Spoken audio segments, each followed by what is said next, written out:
14ই August রাতে সবাই মোমবাতি হাতে নারী পুরুষ নির্বিশেষে যখন প্রতিবাদ করছে একসাথে, তখন পূর্ব বর্ধমানে মারা হচ্ছে একজনকে প্রাণে।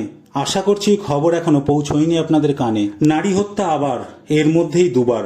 বলুন না, এটাই কি প্রাপ্য আমাদের সবার? বয়স 22 বছর হবে, ছুটিতে বাড়ি এসেছিল সবে।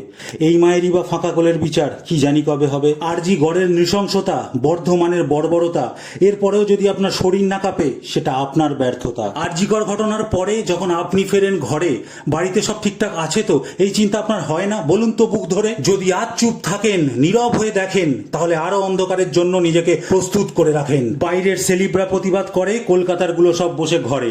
পাবলিকের চাপে পড়ে সে কি শঙ্খ নিয়ে নাটক পড়ে। মনে হয় মাঝে মাঝে লজ্জা কি এদের আছে, নাকি শিরদাঁড়ার সাথে লজ্জাটাকেও জমা রেখে দিয়েছে তার কাছে। মোমবাতি নেবার আগে ন্যায় যেন আসে ভাগে, ন্যায়ের জন্য বছরের পর বছর সময় যেন না লাগে। গর্জন তোলো অলিগলি, বন্ধ হোক মাতৃবলি, দোষীর যেন শাস্তি হয় জনসমক্ষে মেরে গুলি। We want justice.